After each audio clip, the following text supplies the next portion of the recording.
Hey, good evening, everyone, and welcome to another episode of First Canada Live, the show where we get together, talk robots, talk community, and everything that's happening out there. And boy, is there a lot going on right now. It is a busy time of year in the First community. So to get started, it's important as Canadians to recognize the land of which we are a part. As we gather for this meeting, physically dispersed and virtually constructed, let us take a moment to reflect upon the meaning of place, and in doing so, recognize the various traditional lands on which we celebrate today. We acknowledge the elders and youth, past, present, and emerging, of all land on which we work and live. We honor the ancestral spirits with gratitude and respect. We acknowledge this land out of respect for the Indigenous nations who have cared for Turtle Island, also called North America. The Indigenous people have been gifted the role of caretakers of this land long before the arrival of settler peoples until today. But most importantly, we must remember the history of these lands and people that have been tainted by poor treatment and a lack of friendship with the First Nations who called Canada home before it was given this name. This history is something that everyone is affected by. We are all treaty people in Canada. We all have a shared history to reflect upon, and each of us is affected by this history in different ways. Our past defines our present, but if we move forward as friends and allies, it does not define our future. All right, to get us started today, I'd like to welcome our co-host for today's show. She's coming straight out of her pit interviews. That's right, she was just doing a pit interview 15 minutes ago from FRC Team 771 and a member of the First Canada Youth Council and a recent district championship Dean's List semi-finalist. We have Zoe here. Hello, Zoe. Hey everyone. Hi Karthik. How are you doing today? I am doing great. First off, congratulations on Dean's List. That's really exciting. Can you tell us a little bit about what that experience was like for you? It was really funny actually. So like all the grade 11s and 12s of my team, since because of cohorting, we weren't allowed to mix with the younger grades, but we were all in like the same room and we had the award show on the big screen. And we won gracious professionalism. So everyone was like screaming about that, but we were all kind of anxious to see what happened with Dean's List because me and this other girl on my team, Senna, we were both nominated and we both like do a lot for the team and the community. And so everyone was really excited to see how that turned out. And then there's a photo of us right before it announced and you can like see both of us and we're both like that and we're both like staring at the screen and it's really funny. But yeah, they basically announced it and everyone on our team was like screaming and there was like lineups to hug us. So that was really cool. And we also didn't know that two people from the same team could win. So we assumed that when my name was announced, Senna didn't win, but then you announced her name too. So that was really cool. Yeah, two people from the same team can win, as evidenced clearly, because you, Zoe, and her teammate Senna were the winners at Humber College. And so that is super exciting, super proud of you and your teammate, and excited for all the other Dean's List winners that'll be coming over the next few weeks. And, yeah, there's just, we'll talk a little bit more about that in a bit, but congratulations again, Zoe. And for everyone in our audience, throughout the show, if you have any questions for us, please post them in chat. We'll try and answer them live on the air. And remember, we're here to have some fun and celebrate excellence in our community. So let's just be positive with all we're talking about. And Zoe, to get us started, as is the tradition on First Canada Live, the Youth Council brings forth a wellness moment because we could all use a little bit of wellness in our lives. And what are we talking about tonight? So I know everyone's really stressed with school and everything, especially coming back after the March break and build season, competition season, everyone's super busy, but it's really important to kind of take time out of your day to make time for things you enjoy doing. So whether that's talking to friends, reading, watching your favorite movies or TV shows, or even doing the Wordle every day, just making sure that you make time for those things you enjoy because it can be really helpful. And it's also nice to just take breaks and do those things. So yeah. I think everyone needs a little bit of me time in the day, and it can be hard sometimes because if you get into that routine of, okay, it's like I go to school, I do robots after school, then I come home, I do homework, I go to bed, and then boom, it's school again. It's just like, it's the same every day. And, if for those who are past school, it's like you go to work and then you come home and you like make dinner and then you kind of like pass out. And it's like, ooh, that's that's a lot if it's just that cycle. So it's good to make time. But speaking of movies and TV shows, can I tell you about a movie that I saw recently? Did you know that Disney Plus and Lucasfilm teamed up to make a documentary about First? I have been trying to watch it, but I haven't had time. I really, really am hoping they have footage from 2019 Worlds and that my team is possibly in there for like half a second. So But I took some me time on Saturday. I was like, you know what? I just need to watch this. I just really need to make some time to watch it. And it was so good, Zoe. Like it's hard because it focused on four teams, two from California. The two from California, like it was such a great story. It's there was a mentor on a team, and his wife was like, wow, my husband's really into this. Maybe I could start one at my school. So she started a team at her school and in like the inner city in Los Angeles in Watts. And so there was these two diverse teams, and they followed a team from Mexico as they worked on their chairman's submission. And they actually like focused on like the stress of trying to cram everything into 7 minutes of a chairman's presentation. You know, like it's so often like we talk with the chairman's word, that's the most important award first, but then they don't talk about it anymore. But like they focused on this the same sort of way they focused on teams working on their robots, which I thought was really cool. There was a team from Japan that was focused in, and there were lots of cameos of Canadian teams. I lost track of all of them, but I know I saw 610, I saw 1114, I saw 1241, I saw 1310, I saw 4001. So just there was a lot in there. There's probably more that I missed every time someone watches, because they use so much footage all the way going back to 2011, so like 10 years of footage. So yeah, definitely if you're out there, if you have a Disney Plus account, watch it or find a friend with a Disney Plus account. So Zoe, like I think you definitely got to find time to make some time. no, I definitely will. I've been looking forward to it. I watched the trailer a couple of days ago, but yeah.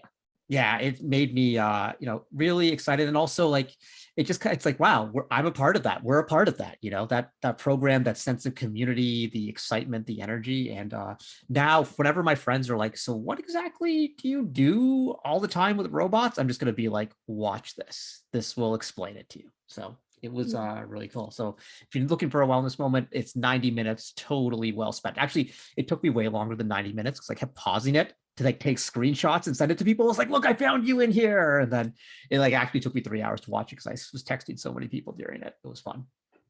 I think this is the most important question. Karthik, are you in it at all? I did not spot myself in it, Zoe. I looked and I didn't spot myself, but I spotted a bunch of my former teammates on 1114, the mentors and students there. And so, yeah, I saw lots of friends and stuff, but I didn't make it in there. So it's okay. I'll have to wait my turn to become a Lucasfilm or a Disney Plus star. But like, I figure Disney didn't put me in this, so they can put me in the next Avengers movie. That makes sense, right? Yeah, absolutely. Yeah, that's totally it. Just like sign me up. Like, RDJ is gone, Iron Man's gone. He's going to pass the torch on to someone. And so what superhero could I play that they haven't introduced yet? All the X-Men are coming up. I could be Johnny Blaze from the Fantastic Four. I feel like you have to be someone who's related to like robots though. Okay, related to robots. Dr. Doom, he's kind of evil, but he has his robots, Latirian robots, the Doombots. He creates all of them. So there's that, but he is kind of evil, maybe like a little misunderstood evil, but he does take over the world a few times and tries to erase reality. So maybe I don't want to, but we could think about that. If you see it in chat, folks, you have one idea of what Marvel character I could play, let me know. It'd be good. That's a good one. So news updates, lots of things are happening. This week we've got a normal First Canada Live team focused or whatever, but the next 3 weeks it's award shows. And I mean, Zoe can tell you how important these award shows are to watch because you never know what's going to happen. You might be a Dean's List finalist or something like that. So 3 weeks of award shows, which will be really, really fun to, on all those shows we'll be, doing a recap of the past events, watching some match video, and then handing out awards gazoo. So it's going to be great. And then after that, we'll have a wrap up of the provincial championship and then a wrap up of the world championship. So lots of things happening. It'll be good. And Zoe, did you hear the big news about provincials? No, I don't think I did. Well, this one is a big one because of the size of the number of teams in the province and the such this year. All teams in Ontario will be eligible to attend the Ontario Provincial Championship this year in Mississauga. So it is open to all teams who want to register. I did not know that. I have to text my team after the show. The news came out by our program, FRC program update on Friday, and then an additional update that came out on Monday, because there's a lot of grant money. And so now the original cost for the event was going to be $5,200 Canadian, but it's down to $2,950 thanks to various rebates from First Canada. So thank you to the board of directors for making that happen and to make this program a little bit more accessible for teams. But yeah, everyone can come to provincial. So if you're really stressed because you had a rough first district event, or even you're getting ready for Waterloo, York this weekend, it's like, oh, my robot's not quite ready. It's okay. You will qualify for provincials. The points still matter because the points will matter for advancement towards worlds and all those sorts of things. But hey, right now all teams can go to provincials. So Zoe, it was pretty cool that you didn't know this in advance because your face there like totally lit up. So that was great. No, yeah, that's actually really exciting because I know a lot of me and my friends were talking about how we weren't sure if we were going to qualify and we really wanted to go. So yeah, well, now you get to go. So it means you're playing this weekend in Waterloo, and then you got to get ready again for another one. It gives you more time to be like, okay, we can work on some more upgrades, more changes and everything. So yeah, we'll talk more about that, but provincial championship open for all. Hey, just a reminder out there, all lead mentors, you do need to fill out the registration form that was sent in that program update to register your intent to attend the event. And we do need a response by this Friday. So please fill that up because we need to figure out how many teams are coming so we can figure out how much pomp and circumstance to get there. And Zoe, you've been to a provincial championship before, right? yes, I went in 2019. And Zoe, did your team win the provincial championship in 2019? We did. That's been a topic of discussion on whether we were going to be able to actually go back as defending champions. Well, but I guess we will now. So that's as exciting. defending champions, you will get to go back, and that's really exciting because that was 2019 provincials was so much fun. What an event that was. And I can't wait to be back with all those teams, and stay tuned for more updates. And as we have them, we'll mention them on First Canada Live. Other things that are going on. The First Canada Indigenous Scholarship Award, the deadline's coming up. It is March 31st, which is only 10 days away. So get those applications in.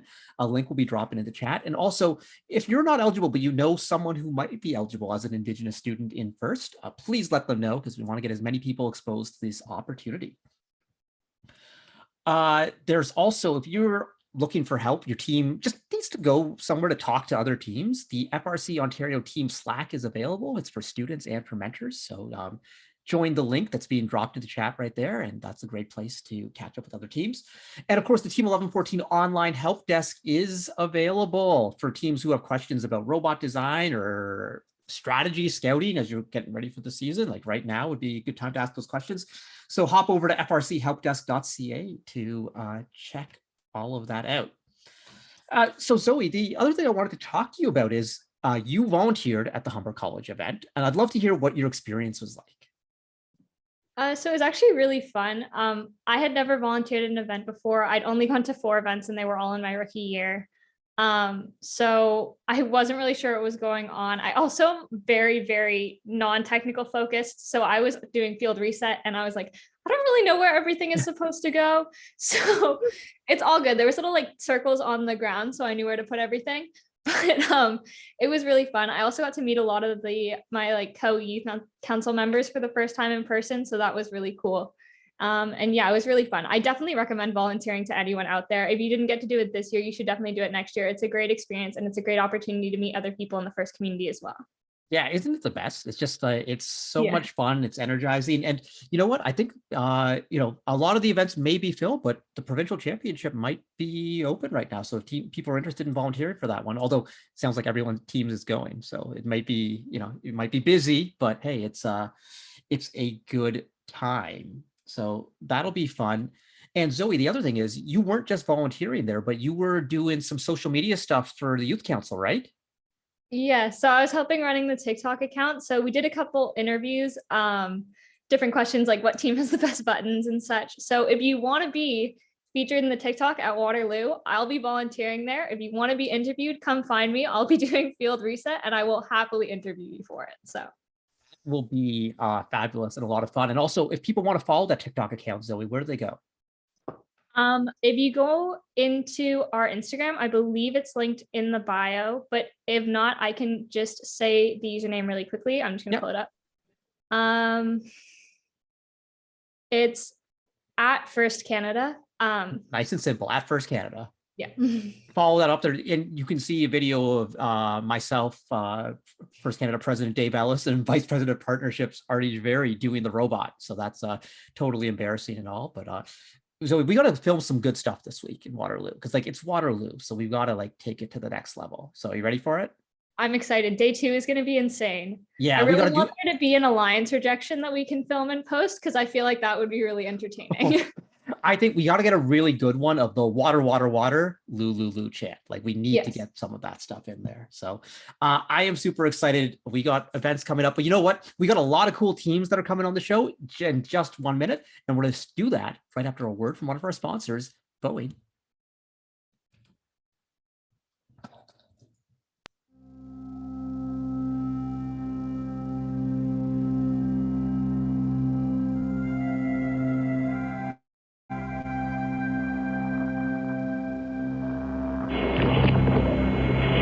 Second stage tanks now pressurized. 30 seconds and counting. Astronauts report it feels good. T-minus 25 seconds. 20 seconds and counting. T-minus 15 seconds. Guidance is internal. 12, 11, 10, 9. Ignition sequence start. 6, 5, 4, 3, 2, 1.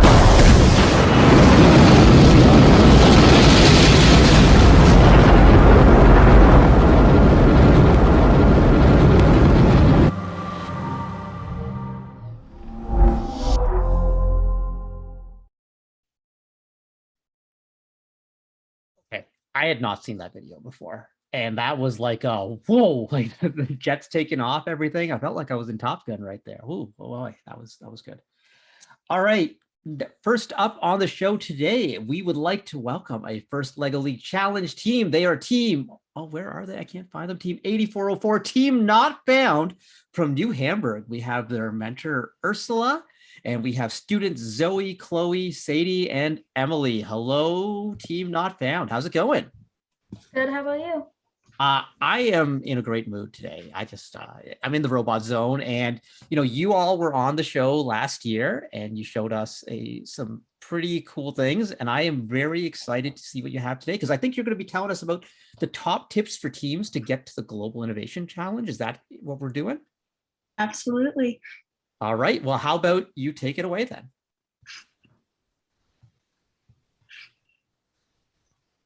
Hello, everyone. I am Emily, and this is Sadie, Zoe, and Chloe. We are members of 8404 Team Not Found from New Hamburg, Ontario. In the 2020 to 2021 replay season, we created the Actigo all-season and all-terrain sled to get kids more active. With the Actigo, we were able to make it all the way to the Global Innovation Awards, or the GIA, and we were one of the runners-up for first place. Tonight, we figured it'd be helpful to talk about what happened at the GIA for teams who are going. So generally, there are workshops that experts in the field will present about pitching, branding, marketing, and other topics like that. As well, teams will get to collaborate with those professionals in a one-on-one setting, and they'll provide advice about how to further develop and improve their pitches and solutions. Teams will also get to meet with other teams around the world competing to share their projects, pitches, and create a sense of community through fun games. Instead of presentations, teams present their pitches that follow a different rubric. It's not too different from the regular one that you would follow the rest of the season, but the main difference is that it focuses on the development of your product rather than just your idea. So the rubrics ask team to talk about costs, manufacturing options, target audience, and the impact of your solution. Here's our 2-minute pitch from the GIA so that you can see some of the points the judges are looking for.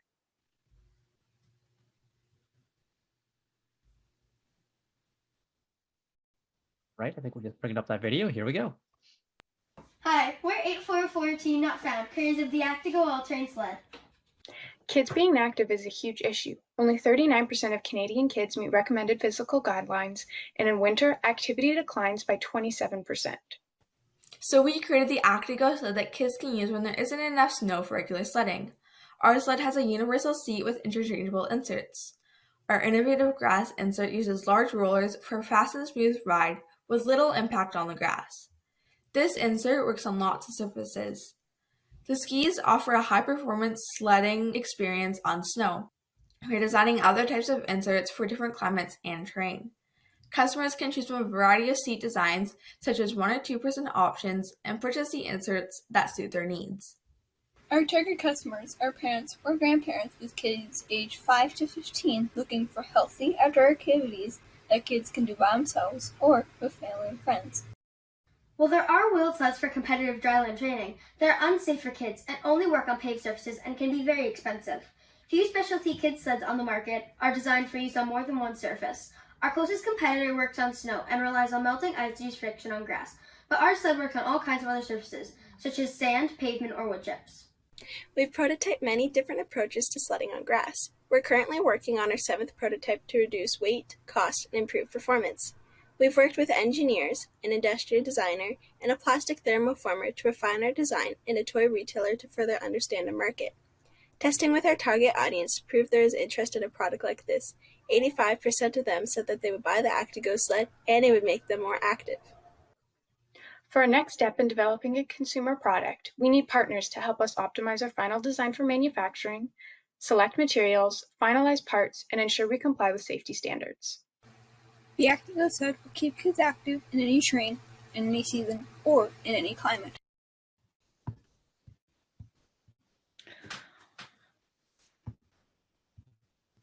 All right, so today, next, we're going to be talking about some of the things that we learned during not only our past season of competing, but all of our years altogether of competing. So without further ado, we present to you the top 15 tips for having a totally amazing innovation project and competing at the GIA. So, number 1, I know you've probably heard this a million times, but I'm just going to go ahead and say it anyway. Please do not rule out any crazy ideas. I'm not even kidding. This internationally recognized project was created by me saying that if we rode down hills on bricks of butter, we could go sledding on grass. Number 2, always reach out to lots and lots of experts, like way more than you think. For example, we reached out to over 50 people and only 25 replied. And out of those people, approximately 13 experts gave us information that actually aided our project. We find it best to start this process early. Even if you don't have an exact solution yet, reaching out to experts in your general fields can be helpful research and guide your ideas. Number 3, it's important to identify the target audience of your product early on. This way you can design a product with their needs, interests, and abilities in mind to create the best possible project. Number 4, prototyping is the only way to find out if your solution will actually work. It doesn't need to be pretty or to scale as long as it reflects how you want your product to function. When presenting your product, you also want to be able to show the evolution of your design. So you'll want to show your brainstorming, your early designs, and how your prototype has changed over the course of the season. This is an example of one of our slides where we showed all of our sled prototypes from the oldest version to the newest version so that the judges could see the iterations we had done. This allows you to show the judges thoroughly you have researched and tested your product and that you're still striving to make the best solution possible. Number 5. Getting your target audience to test out your solution is one of the best ways to improve your product. And something that we learned from talking to 2 entrepreneurs running their own startup company is that you always need way more testers than you think. It's a good rule of thumb to take the people you think you need and multiply it by 10. Although the jump from, say, 5 people to 50 is a little bit intimidating, it gives you the most accurate data and more feedback on your idea. Number 6, never be afraid to pivot. This is something we also learned about talking to startup companies. Pivoting is when you completely change the solution you have, the way you approach your solution, or the way you execute your solution. You could pivot for obvious reasons, like it already exists or it doesn't really work. But the hard one to identify is that your market's not interested.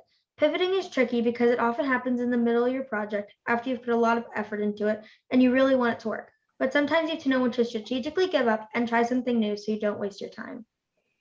Number 7, although this is slightly different in a virtual setting, showing judges your documented research gives what you're saying credibility.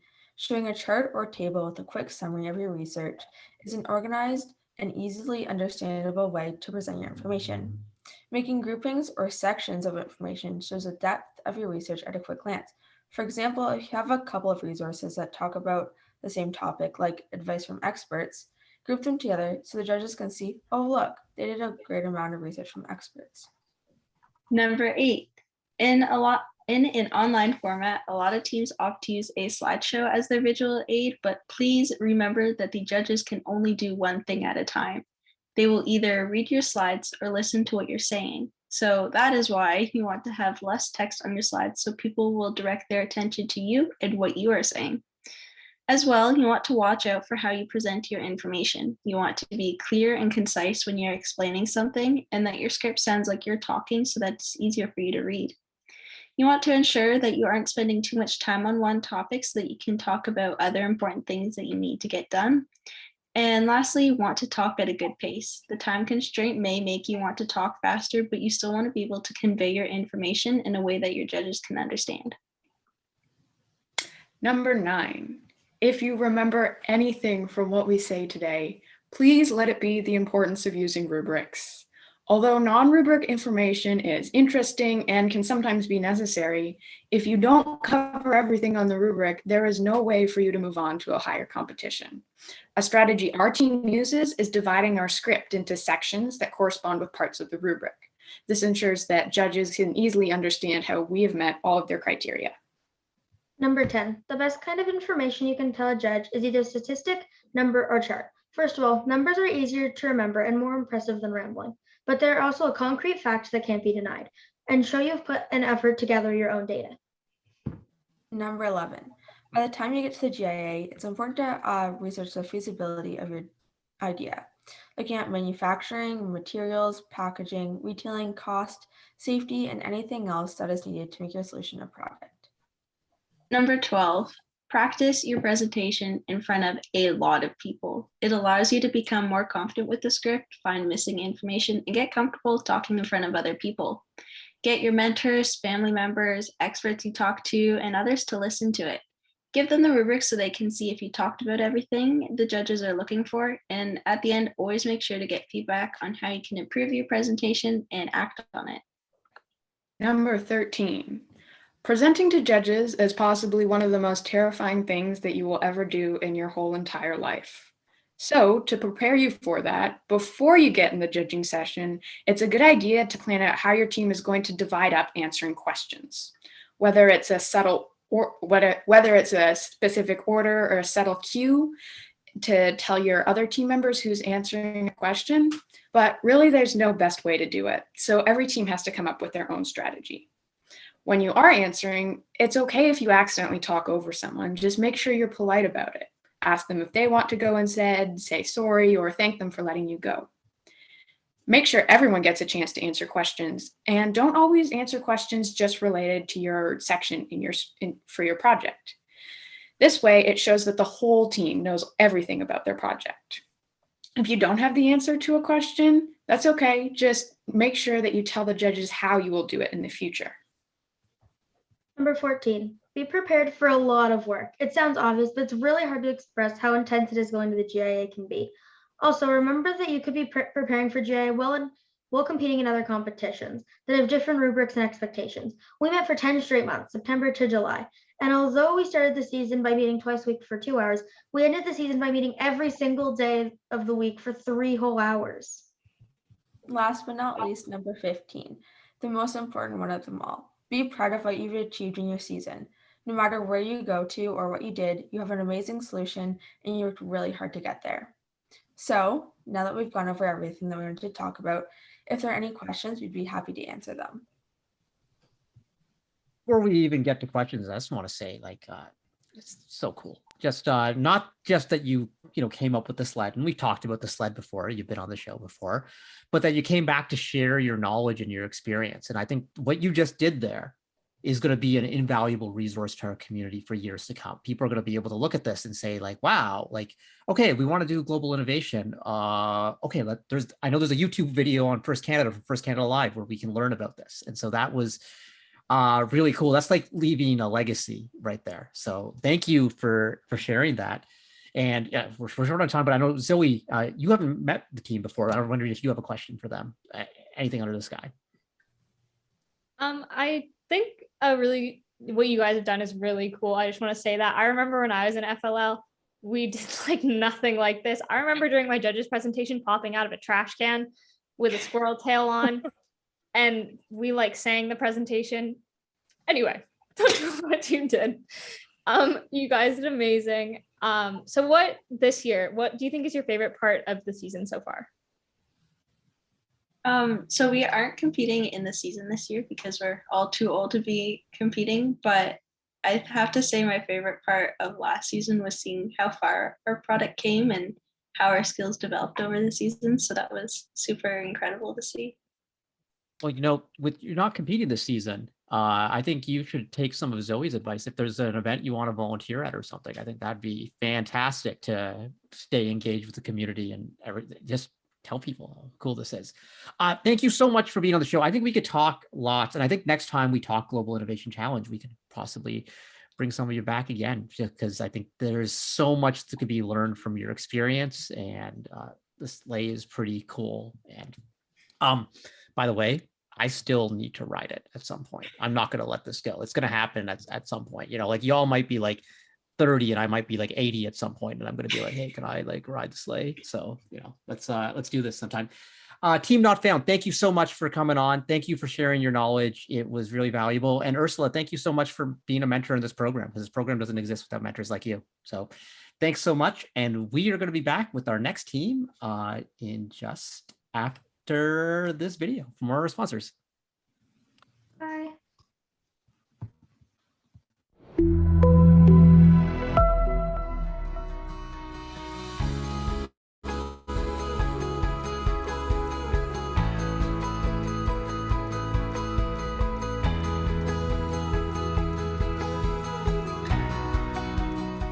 What I value most about Lakeside and Lakeside's culture is the extracurricular activity or involvement that Lakeside has with organizations such as FIRST. Having a partnership with FIRST is really important to me because I part-time teach kids robotics, and I am an advocate for women in STEM and women in engineering, and kind of overcoming that, stigma or that appearance of what people in certain fields look like. And so the fact that Lakeside has an alliance with FIRST Robotics shows that it aligns their values with my values, and that's really important to me.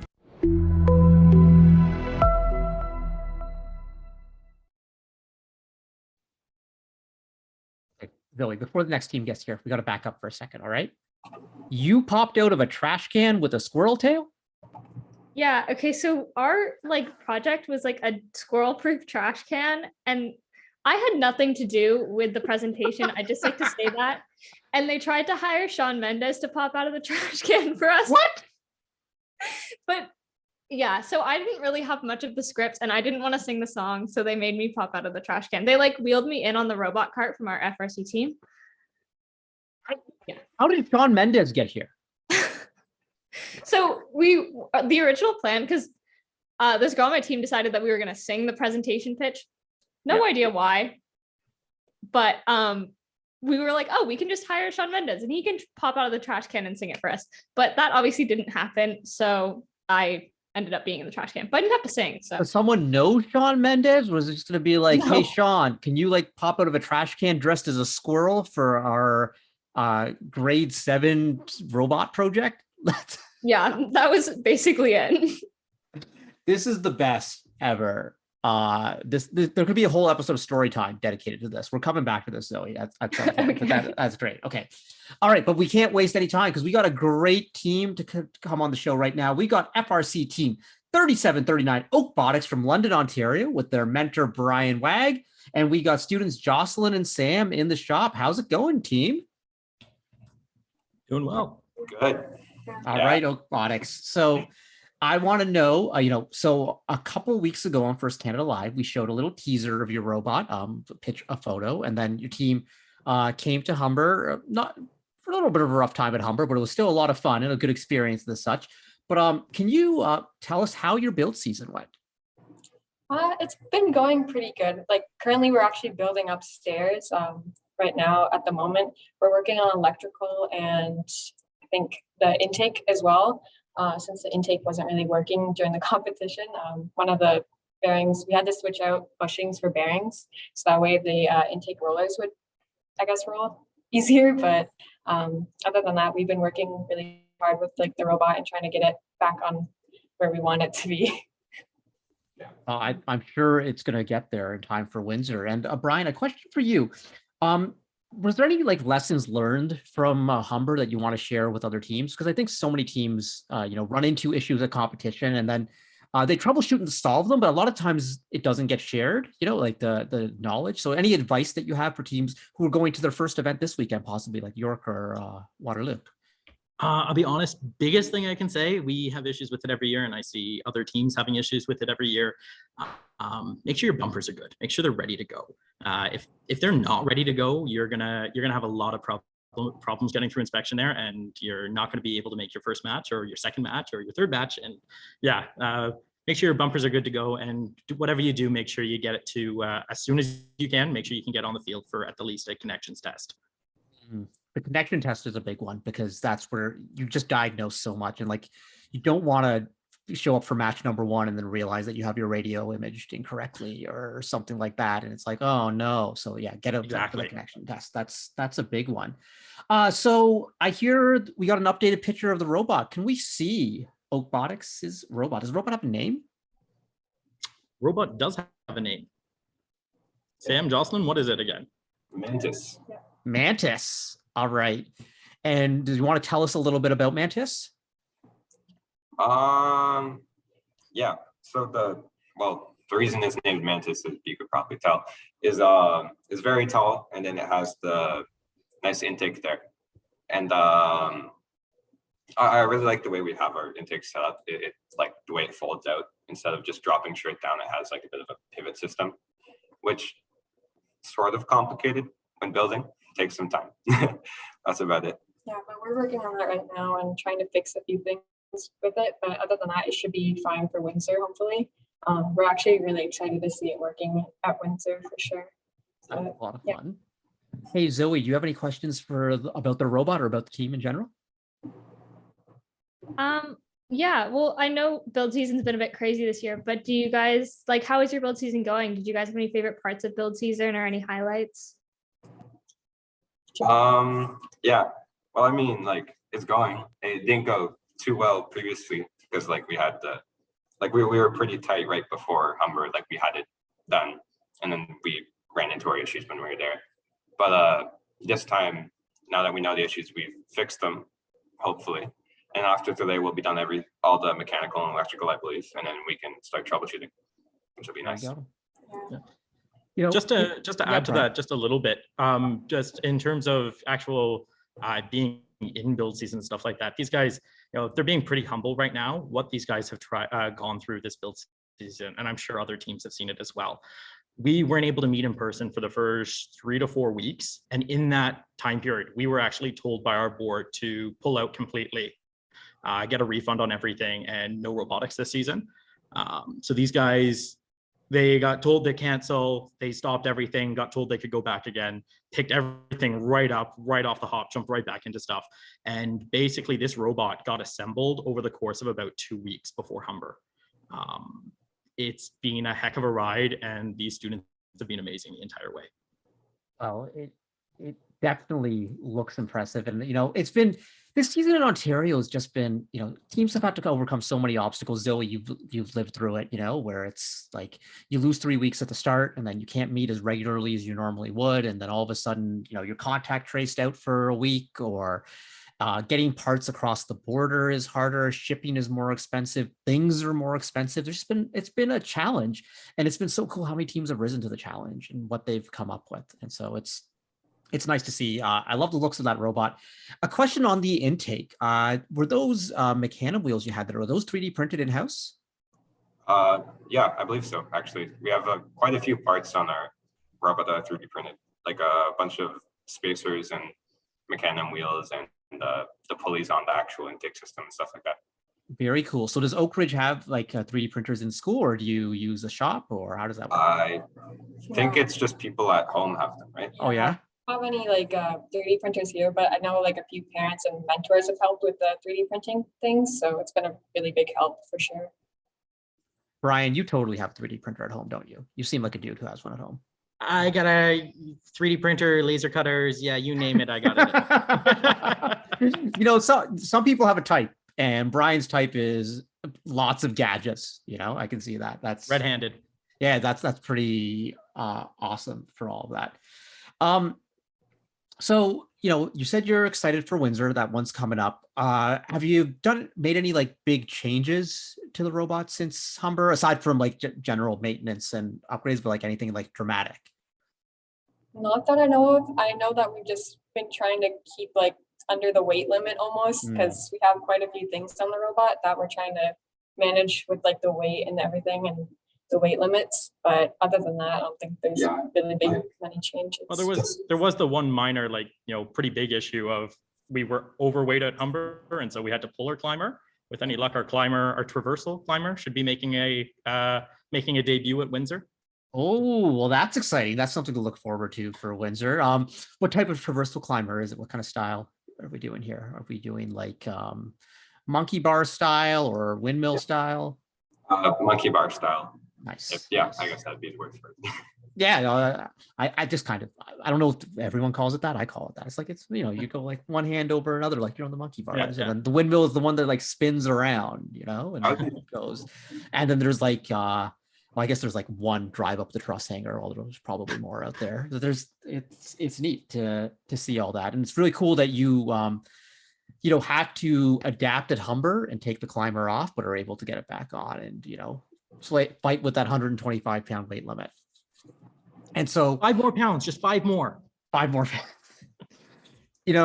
Because they did do 5 more pounds a few years ago, because it went from 120 to 125. And it's every year.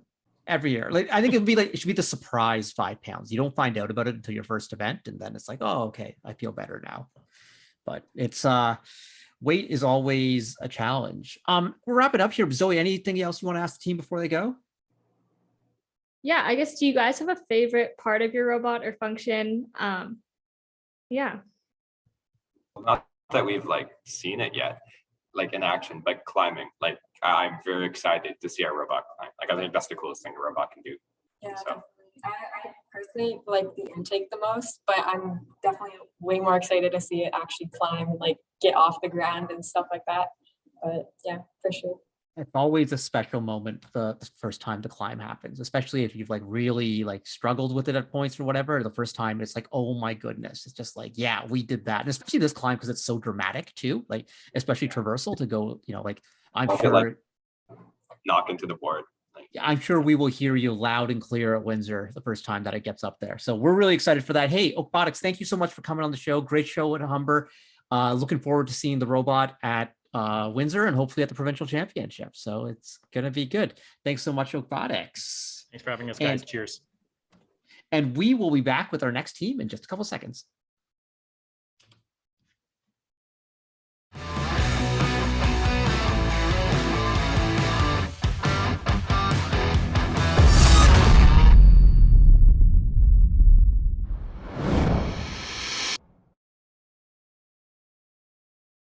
Hey, Zoe, I got to backtrack again for a second. Were you going to make Shawn Mendes wear the squirrel tail?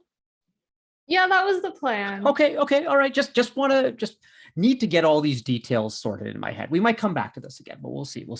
All right. Next up, we got a team here from York, Ontario. It's team 6397, Romero Robotics. They competed both days at Humber College. Semi-finalists, did a great job. And on the show, we've got their mentor, Marlon. Hey, Marlon, good to see you. Hello, and we also have Ryan, Tiago, Rosemary, Nardos, Emily N, Emily S, and Jeremy. How's it going, folks? Good. We're excited to be here. Thanks for inviting us.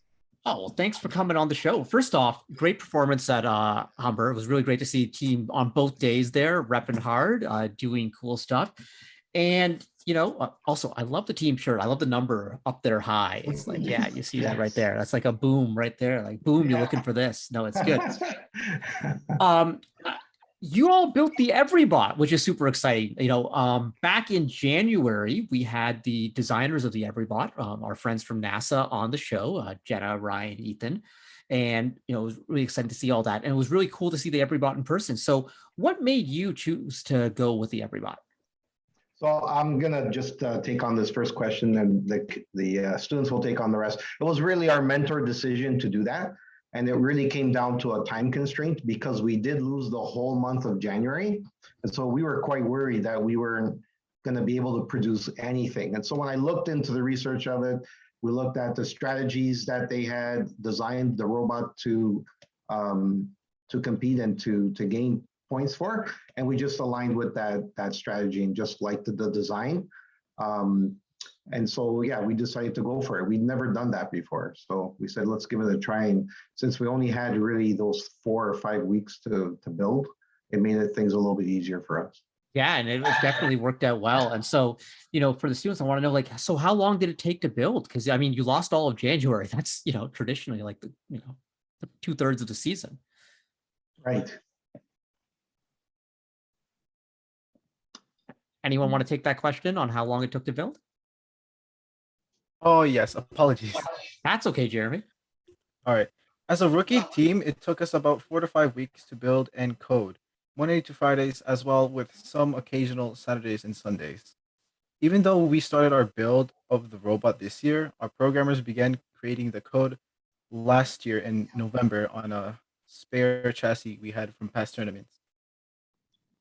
Very cool, and amazing that you were able to turn out a competitive, functional robot in that short of a time. That's fantastic, right, Zoe? Yeah, I remember watching you guys at Humber. Also, a huge congrats again on being a semifinalist. That's amazing. Yeah, we were pretty excited. That was our first time getting to the finals. So yeah, that's pretty fantastic to walk away with some hardware from that event. Zoe, do you have any questions for the team? Yeah, so I know you guys said you had a really shortened build season last January. How long did it take you guys to build your robot with all the mechanisms and everything? I think they just kind of said that it took about 4 to 5 weeks on that one or whatever. That's okay. You and I are like we're like brain melded together, Zoe. We're like asking the same questions or anything like that. But I guess the next question I want to ask is, did you make any like changes or I guess actually I'm going to save that question for a second. Maybe Zoe, you can take that question in a second. But I want to know, are you happy that you went with the Everybot? Do you think it was a good decision?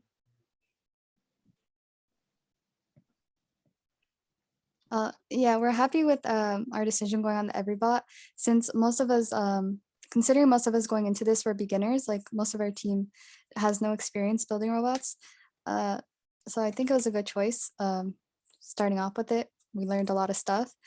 And thanks to the Everybot, we actually made it to like the semifinals on the Humber Day 2 event and got picked for alliances. It's actually the farthest our team has ever gone, which is pretty impressive. And we also made our own minor changes, which another team member will talk about. It will, I think those were good decisions because it will help us improve and advance further. And yeah, we can't wait to see how much further we can go, and overall great decisions made by the team. Right. And hey, you know what? I think we have a picture of the robot. So let's take a look at that so everyone can see what y'all did there. Look at that. That's so clean, elegant. Love it. That is a nice robot right there. And Zoe, did you want to ask a question about changes and upgrades maybe? Yeah, so I guess, Emily, you mentioned that you guys made some changes to Everybot or some upgrades. What were those changes and kind of why did you guys decide to make those changes? Hi. Yeah, we made some changes. We didn't go too crazy from the plan we got. With our climbing forks that were meant to climb the bars, we couldn't exactly latch onto the bars perfectly. So throughout the competition, we kept shaving them down, trying to get the right angle to slide on perfectly to the bars. We used our CNCs to cut them, jigsaws. And, we didn't get it exactly right, but we are working on it currently. And we're also tinkering with the intake, changing the angles to help it go into the hubs smoother. Right now we're aiming for the lower hub, and we're trying to change the angle of our intake so that instead of like bouncing off, it shoots directly into the hub. And we also had to fix little glitches, well, not glitches, just some inconveniences, such as the button on our robot, which turned it on and off, kept getting hit by cargo, which was very unfortunate. Actually, it was a very small button, but it kept managing to get hit, twice actually in the same spot. So we had a little metal plate to cover it and protect it from the cargo, which actually worked really great, considering it probably would happen a lot more times. And also sometimes the cargo will get stuck under our arm, which would stop it from going down and picking up more cargo. So we're working on a solution for that right now. And we're also trying to improve our autonomous mode right now, because at the moment we're just moving around, but we're trying to have our robot shoot during autonomous mode to get additional scoring points. And fingers crossed, coders will make that happen. Yeah. And with our climber, we've also decided to try the Andy Marks climber in a box climber as opposed to the Everybot climber, just to see if that will give us a better chance to actually latch onto the bars. We're building that currently at our school, after school, every day. You know, we work really hard. And yeah, other than that, little minor things such as the battery, zip tying it shut every time, and stuff like that. But yeah, it's pretty cut and dry. That sounds really cool. And hey, I hear we have a little bit of a video of your robot. So let's take a look at the robot in action.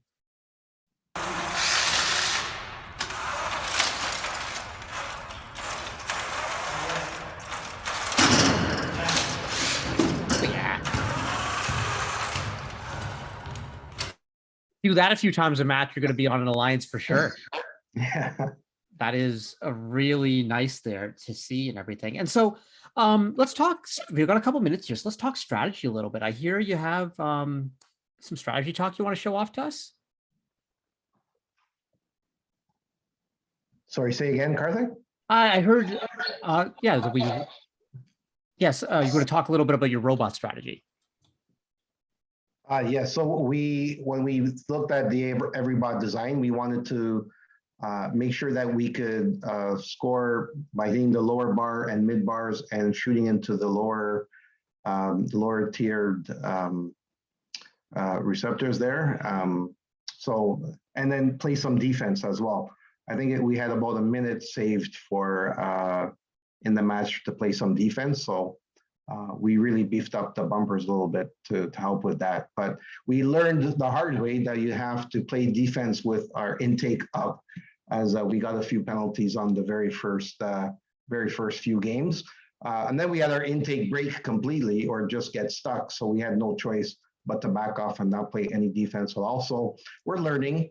And we did have 2 straight days of competitions, the Saturday and Sunday. So the robot did take a big beating at the end of the day on Sunday. So we're in the middle of rebuilding because we are going to York University this weekend.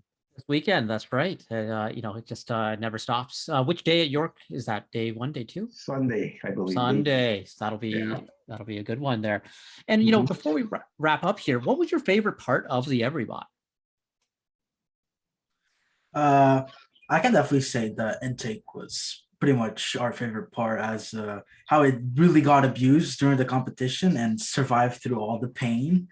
You know, it's really good that we can have our 2 payloads on our intake system. It just allows us to like double score every single time. It's like crazy, even though after all the beating, we could still do such a thing. I do love the fact that like the intake system is just like fast and winning, like goes up and down, and just like smoothness, because you can really feel, because before with all the beating we did have, it was a bit hard. Our intake sometimes got stuck and everything, but I could feel that it was a smooth transaction of doing just picking up the balls. Also, it's really good, and just, you know, keep double scoring on those double payloads and getting those points. And at some point when the intake broke, is just full on defense, and it worked for us. No, the defense was great. Your driver, one of you the driver? Any of you the driver? Yeah, I was the driver. You were the driver, Tiago, Yes. man. You drove that robot. You drove that robot. I gotta take my gaming experience. That's really the point. It's my gaming experience. Yeah, it was like, okay, like, you know, like you were playing defense on some of the best teams, sometimes 2200, you know, and like you were really getting right in there. So it was really impressive to see, especially once you started playing defense with the intake up. Yeah, that was money. So hopefully we see some of that in York, as you said. Hey, Romero, thank you so much for coming on the show. Congratulations on a great performance at Humber, and we're looking forward to more exciting performances at York and maybe the provincial championship. So thank you so much. Thanks, guys. And Thank folks, you for having us. Thank you. of course, we'll be back with our next team in just a couple seconds.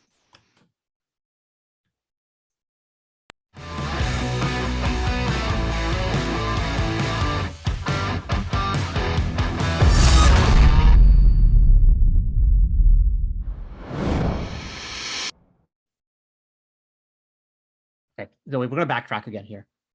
How big was this can that Shawn Mendes was going to fit in?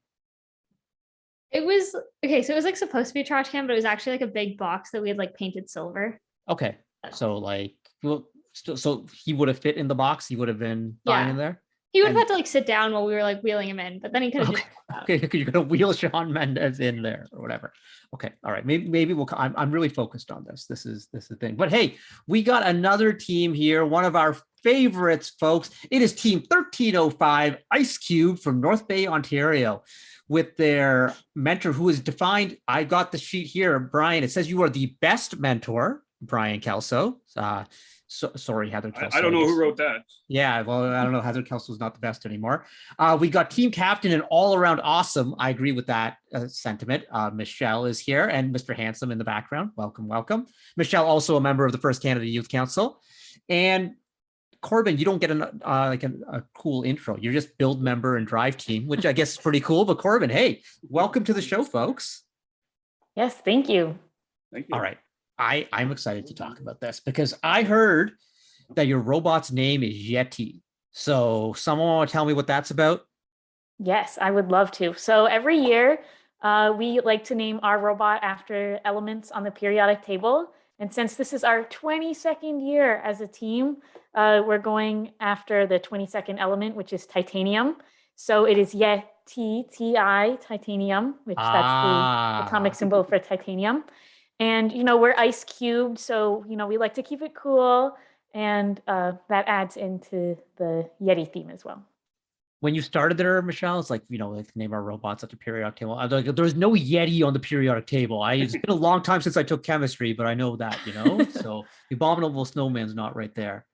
There also has been a lot of real life Yeti sightings in the North Bay and surrounding area in the past few months. I've heard we got some video footage we're going to look at in a little bit. So I have heard about the Yeti sightings. So it's a little scary. It might be a little scary for the young kids, but I'm sure they can handle it. Oh, I might be scared too, because like already we've talked about squirrels jumping out of garbage cans and Sean Desmond. So, with the Yeti now, it's going to be interesting.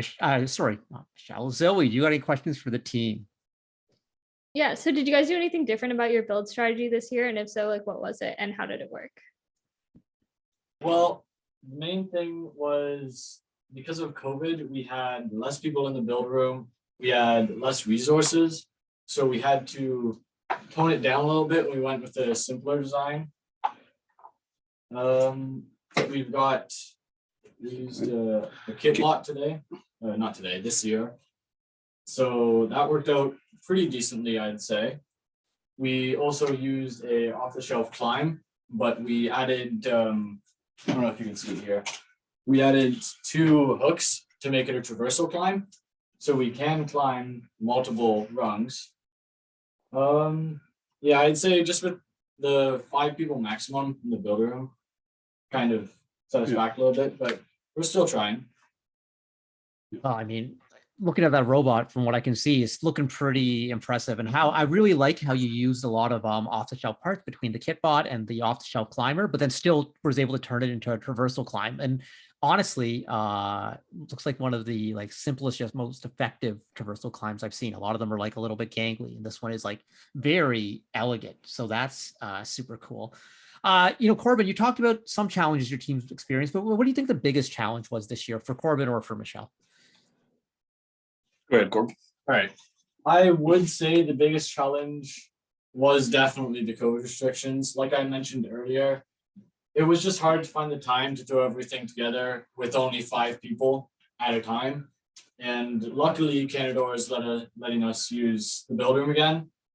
But it is a little difficult with only 5 people at a time. Yeah, it's different. It takes some getting used to, right, Michelle? Yes, definitely. So that's, here I am at home, just keeping the COVID restrictions. But I think that's also, something good is that even though we're all separated by, vast distances, we can still all be here together.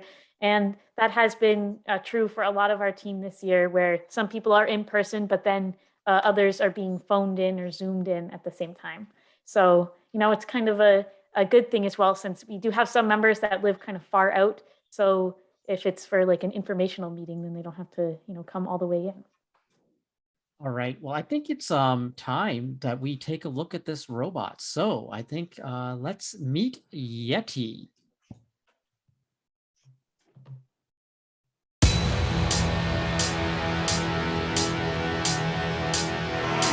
Did you see what it was? Was it a person or an animal or? I can't tell. All I know is that my sensor light came on and I just happened to glimpse and see this thing running across the yard. A good-sized man or something looks like a man. I don't know what it was, just that it ran across the yard. Okay. You've had problems in the neighborhood before? Yep, gonna chase it. So whatever it was standing out. I'm out here looking through the window now and I don't see anything. I don't want to go outside. Do you see him now, sir? Yes, I'm looking right at him.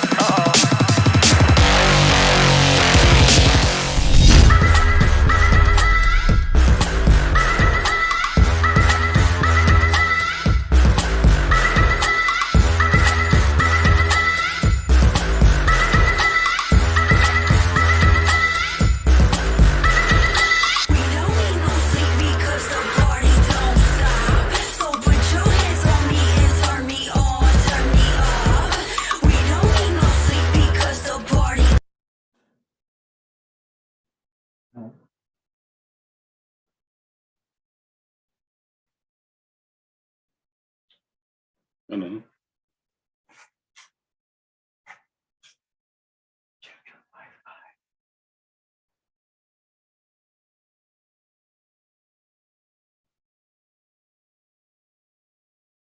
That's too bad. We lost the sound. Yeah, you can still have a little bit of your face. We just need to see the Yeti face. Okay, go. Oh yeah. Oh yeah. Okay. All right. Because we've already got Zoe jumping over trash cans, and then who was in the Yeti costume? Michelle. Yeah, it was me. Yep. 100%. I mean, it was a real Yeti. It was real. I'm sorry. Michelle, have you met that Yeti before? Sorry. Yes, and the Yeti was very good looking, I think.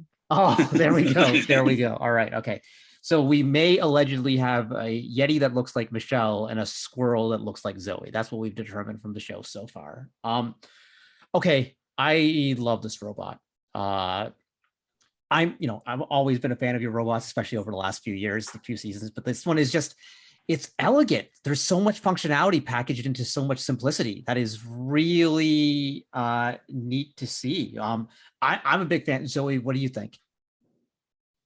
I personally really love when robots have like the little LED lights because I think it looks so cool. So I love how your robot was like all lit up and like was like really cool and like doing everything while still looking like pretty. So I thought that was kind of cool.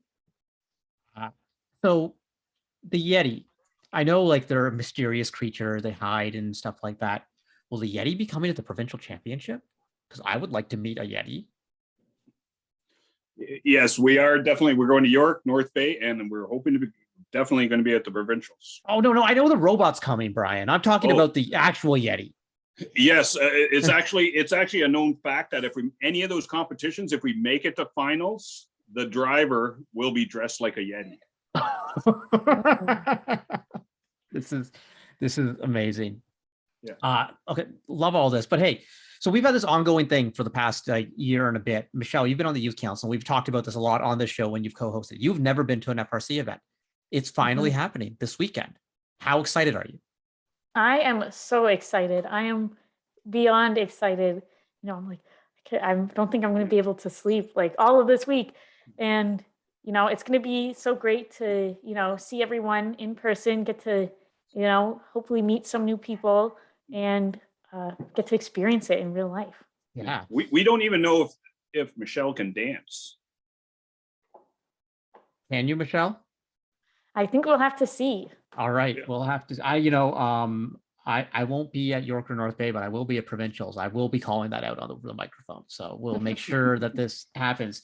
Hey, 1305, In addition to building awesome robots, you have been a leader in the community for decades up here in Ontario.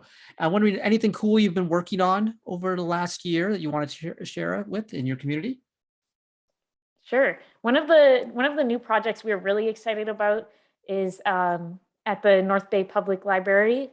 We are starting a bit of a library learning lounge where people can come into this room that is in the library and learn about FIRST, learn about our team. We're planning to have an FLL table in there for during the FLL season, and just get some FIRST at our library. That's very and STEM cool. STEM themed learning as well. Like computers that can CAD and stuff like that. I love the idea of having the FLL table set up there. I think that's just going to be, kids will see it and be like, oh yeah, I want to do this or whatever. And then you'll be like, yeah, and you can do FLL, and then you can dress up as a squirrel and jump out of a can. It's just going to be, it's going to be perfect there. That's really, really cool. Zoe, any final questions for the team? Yeah, I guess so. We saw you guys doing like the high shooting and the climbing. What is kind of your strategy for this game, or what's your approach to the game this year? So we're mostly going to try and score. We built a pretty quick robot that will hopefully be able to avoid defense. So our plan is just zip around, pick up balls, shoot them in the top goal, and then hopefully get a nice traversal climb at the end. Sounds like a good plan to me. It sounds like all the ingredients are there. Competing this week at York, which we'll be talking about in a second. And then both days, North Bay is a single day this year. So North Bay and then provincials, right? Yep. Sounds like a great roster. Very excited to see it. So am I. I can't wait to watch this on the webcast and see it in person. We're really looking forward to in-person competitions and seeing everybody again. So we can't wait till this weekend. Yeah, it's going to be a lot of fun. Enjoy the trip down to Toronto. Enjoy the time at York. It's going to be a blast. And hey, folks, we're going to be back talking about Waterloo and York in just a few seconds.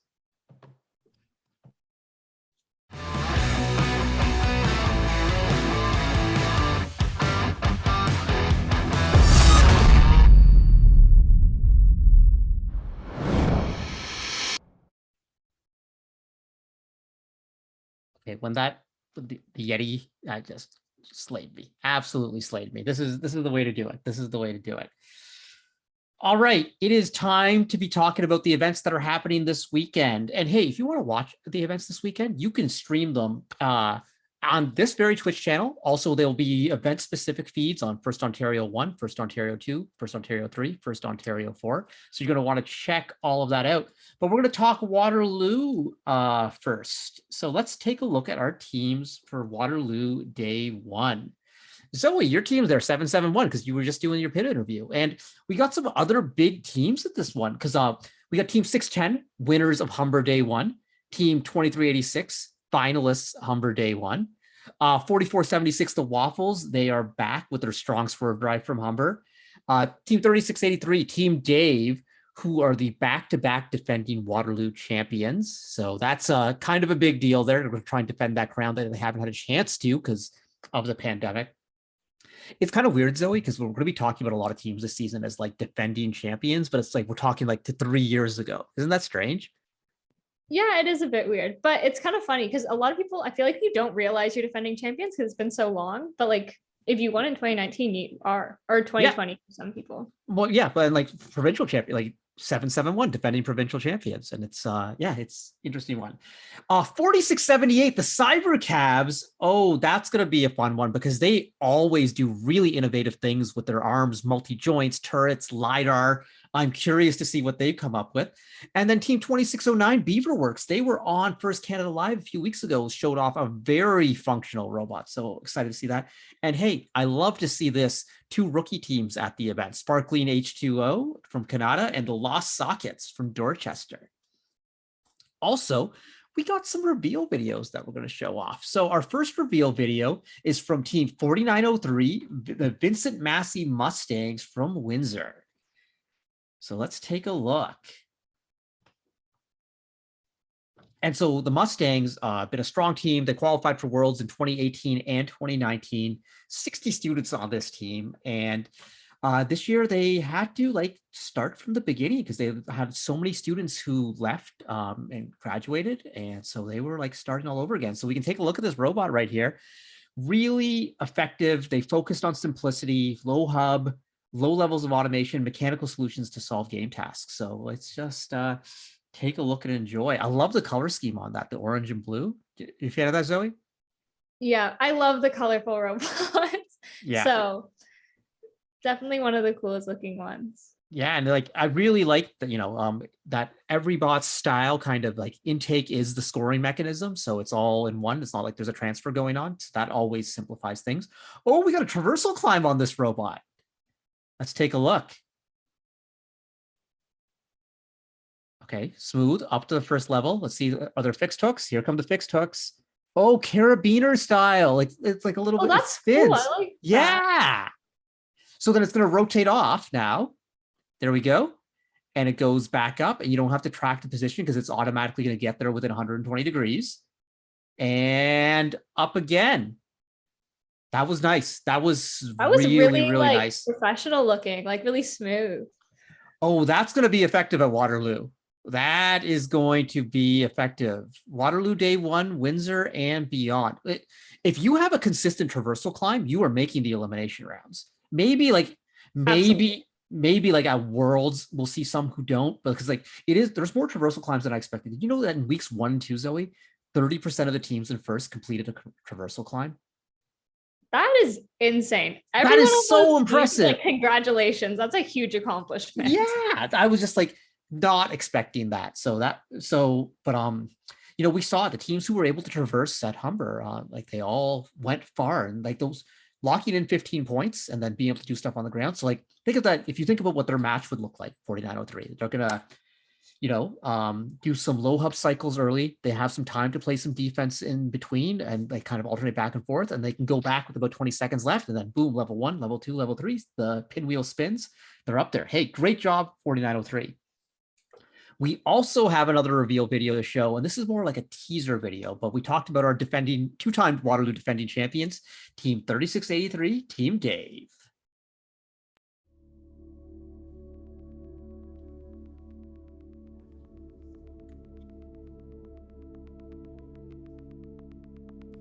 We have been separated, isolated, distanced. We have been challenged to sit tight. But that's not who we are. The doors have reopened. We haven't given up.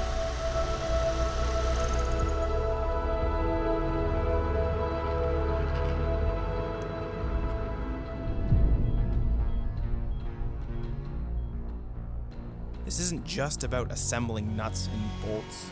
It's about the opportunity to connect, create, and inspire.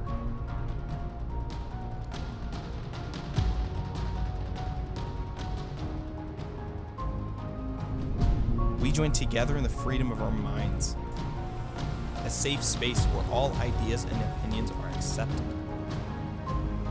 a place for us to learn to our fullest potential, to build the parts and skills of our future.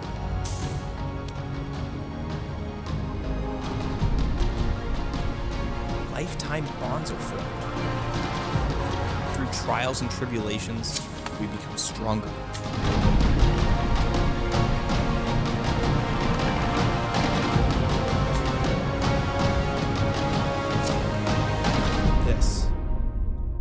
This is who we are.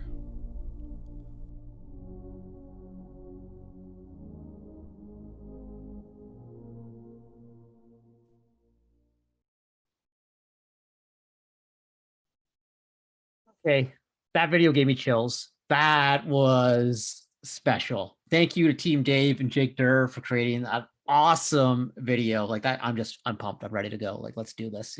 That is fantastic to see. So we'll be seeing them Waterloo Day 1, all that stuff happening Waterloo Day 1.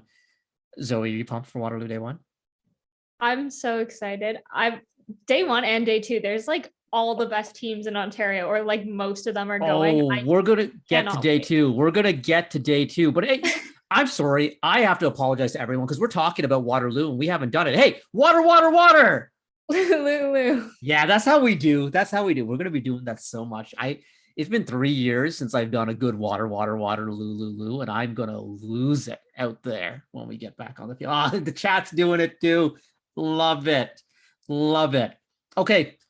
Waterloo Day 2, folks, get your popcorn ready. Let's take a look at the team list here. And let's start off by recognizing that there are 8 former Einstein teams on this list. 610, 781, 1114, 5 times, 1241, 3 times, 2056, 6 times, 4678, 4917, and most recent Einstein, 5406. There are 3 past world champions on the list, teams 610, 1114, and 1241. There are our defending world finalists for the Detroit Championship, Team 5406, Celtex. 5 provincial champions, including 2 defending provincial champions. We got 610, 1114, and 1241, who are defending along with Zoe's team, 2056 and 6875. The 2 of the top 3 Blue Banner teams of all time across first. Oh yeah, they're both at this event. 1114 with 52 Blue Banners. That is ridiculous. 2056 with 48 of their own. An average of 11 Blue Banners per team at this event. An average of 11. And you're thinking, okay, well, that's all the past. Karthik, you're just talking about old stuff. No, because Team 2200 is Humber Day 1 and Day 2 champs coming into this event. Team 610, Humber Day 1 champs. Team 4015, Humber Day 1 champs. 4907, a Blue Banner winner in last year's online challenges. And hey, we didn't mention Canada's only Hall of Fame team at the event, Team 1114. This event is stacked. 4678, 4476. Who else is a double from, because there's some Day 1, Day 2 teams there. It's just completely wild. We haven't talked about 77 who? 772. Yeah, like this list is phenomenal. 4069 is at both days. This is only 12 of these teams can make the elimination rounds. That in itself is going to be a challenge to think about. This is everything. This is so cool. This is why, it's been so long since we've done robots, and this is why. This is the excitement. This is the hype and everything like this. And, this is going to be a really, really fun one. I mean, all these events are fun. There's no doubt about it, and it's just, there's different stories with every event. And this one just presents some deep history. So it's going to be really interesting to see. I don't know, Zoe, what are you looking forward to most about Waterloo Day 2? Honestly, I did not realize what the competition was going to be like at all. I just signed up to volunteer back in January. And then last week I was looking at the list and I was like, this is going to be a lot more exciting than I was anticipating. There's I don't think there was a single team there that I didn't recognize the number for. Every match is just going to be it's like, oh yeah, there's 2200. They won 2 events already this season. It's like, oh, there's 2056. They've only lost 4 events in their team's history. It's like, oh, hey, there's 1241, world champion. Oh, hey, 4015. They won Day 1, it's like 8081. They're here from Leeds. It's just there's just so much coolness happening there. Celtex, this is the first time we're seeing Celtex because they didn't play at all in 2020. So their last time we saw Celtex at an official event was the finals of Detroit Championship in 2019. And yeah, I remember watching that match, the Einstein, when they were competing. The 1 point, and this we haven't seen them. We haven't seen Team 2056 in 3 years. We saw their robot. They unveiled it in 2020. It was phenomenal. Probably the best team in the world in 2020, but they never got to play an event. I'm not even kidding. That robot they pioneered shooting on the run before it was a thing. Now everyone's doing, well, not everyone, Orbit's doing it, but all these teams, it's the resurgence, the rebirth. It's going to be so much fun. I am so excited. And one of the teams that's there for both days, Team 4476, the Waffles, we talked about them a little bit earlier. We got their reveal video to look at. So just another team on this Waterloo list. Let's take a look at the Waffles. And we'll stay on. We can talk over this one, Zoe, as we watch it happen. And so we saw Waffles at Humber, and they were just swerving around the field. had a really great semifinal matchup against 1241 and 4976, them and their partner 7480. That was like a Kingston alliance. And then this was cool stuff. Look at that. Speaking of Kingston right there. I love watching robots with the swerve drivetrain. It's like so satisfying how they just like go around so smoothly. It is special. It's interesting because honestly, Swerve Drive is part of what got me hooked in first. Back in my first ever event, I remember went to an event in Michigan. I had no idea that a Swerve Drive existed, and then I see this robot. It was Team 47 at the time, and they went sideways. I was like, wait a second, that robot just went sideways. What? How is that even possible? I didn't understand. And I just wanted to learn. It got me hooked here. But let's watch the waffles more. And there he goes. You see that smooth side to side movement. I also love how the robot kind of looks like a waffle with like the yellow things with like the little Yeah. You could definitely like pour some syrup in there. You got to try and get the butter in the grooves and all. It's like it's a little bit of an echo there. Do you watch Stranger Things, Zoe? I watched it a while ago. Is there a fourth season coming out? There is a fourth season coming out in May. And so I binged the first 3 seasons in February. And so like I am now super hooked. So I'm ready to talk Stranger Things with anyone out there. Just want to say that Justin and Steve, best combo. They are the best duo. Absolutely my favorites. That little bromance, mentorship, big brother, little brother thing going on there is super, super great. I felt bad for Steve when his Nancy, thank you. When Nancy dumped him, I felt bad, but he landed on his feet. He got Dustin now and as a BFF, so that's pretty good. And Nancy was better off with I'm forgetting everyone's name now, so I'm not doing a good job talking about this. Hey, let's talk about the waffles again. I mean, this robot, the autonomous, the smooth driving, and then, by the way, traversal climb as well, and so really looking forward to seeing them do this consistently throughout the weekend. It's like, what are these alliances going to look like? We could have traversal bots being picked in the second round as a distinct possibility. Hey, by the way, the Waffles have this really cool initiative where every year they work to find stem cell donors for a recipient in their community. And so take a look at their video. It's being dropped into chat. So take a look there and you can learn more about their program there. And it's really, really cool and good to see. But we talked enough about Waterloo, and guess what? There's more events going on because we got the York event. And hey, I see it in chat there. Hey, Thomas, if you could get a screenshot of where you saw me in the More Than Robots, because I watched the whole thing and I didn't see myself. So yeah, please shoot that my way. I'd be curious to see, because then maybe I wasn't there, but I guess that means I don't get to be in a Marvel movie. Wow. I'm sure you can just say you weren't in it and like pretend you weren't in it. Yeah. Well, I think we just got to figure out the character and all. But thank you, Thomas. You're a champion once again. All right, time York Day 1, and this event is a lot of fun. Look at these teams out there. Team 5036. I want to talk about them. The Robo Devils out of Scarborough, my neck of the woods. They built an Everybot, but they were finished really early, and they got a lot of practice in. I saw in the team support Slack that they linked up with Team 7480 and so checked out their practice fields. So that is a team to watch. Team 4039, Makeshift Robotics. Folks, this is one of our leaders both on and off the field. They always do creative things, so I'm curious to see what they're going to have up. Teams 865, 914, 1360, 3560, 7480 were all semifinalists at Humber, either on day 1 or day 2. So that's going to be interesting to see. 7480 especially, another one of those swerve drive robots. And swerve drive is one of those things where the more lots of things are like this, but especially with swerve drives, the more you drive it, the more you can get out of it. So I'm really curious to see these swerve teams at their second event. So the Waffles, Waterloo, Machine Mavericks, York. And hey, Thunder Robotics, Team 8764, rookie team, already won the Rookie All-Star Award. So that's going to be exciting to see them, a rookie team in their second event, to see how they react, how they upgrade. Team 6135, Arctos, TDSB, there's, cool stuff.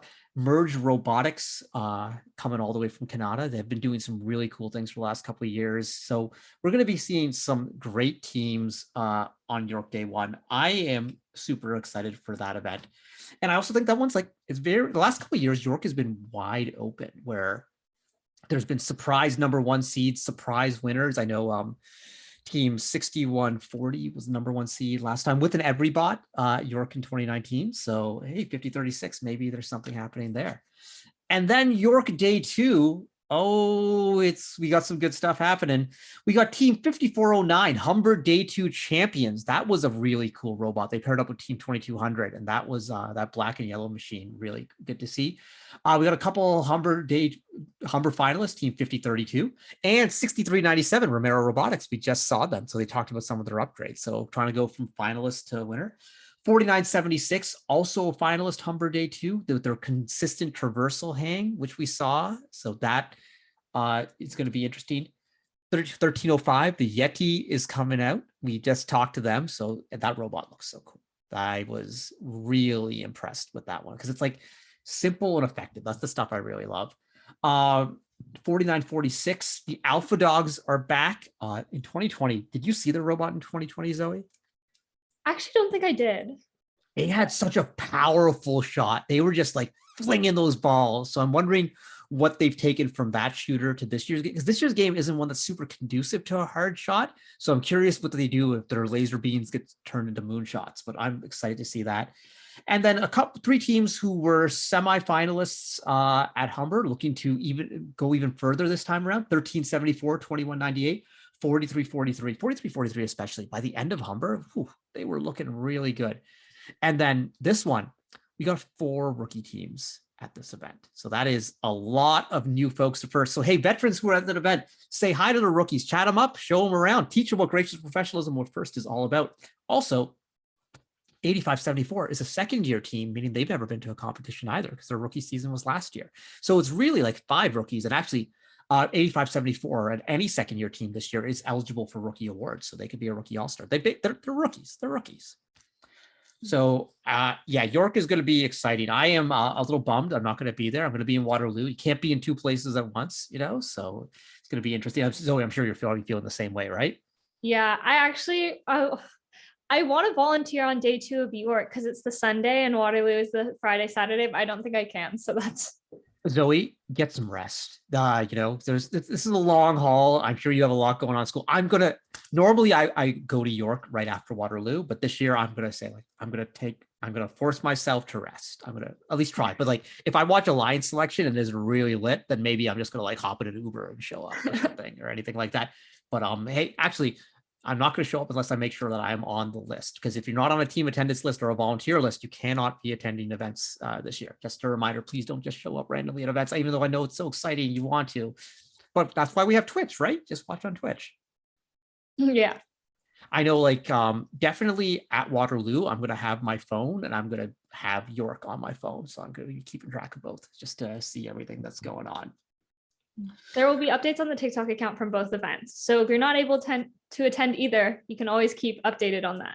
Follow the TikTok account. There's going to be good stuff. There's going to be water chants, Lulu. And Zoe, I think we need to do something dramatic in Waterloo. I think we need to do one of the big ones. I think there should be some Celine Dion going on. I think we can.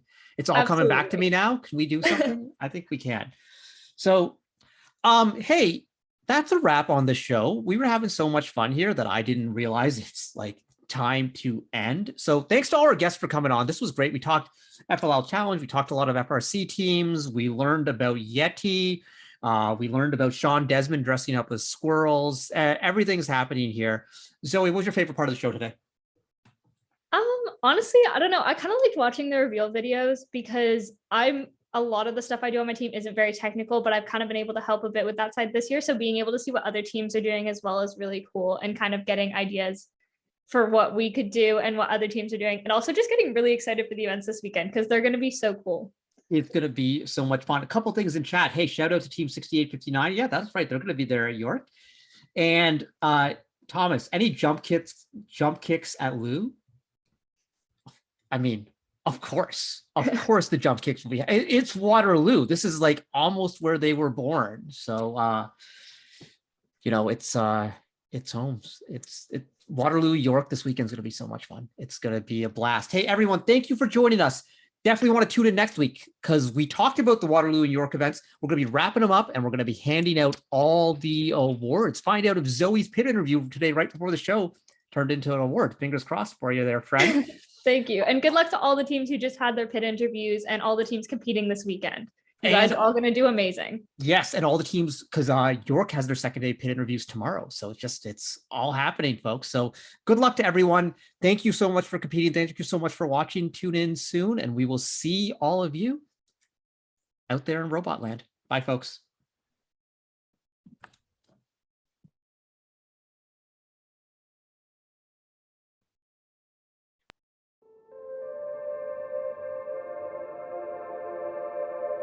You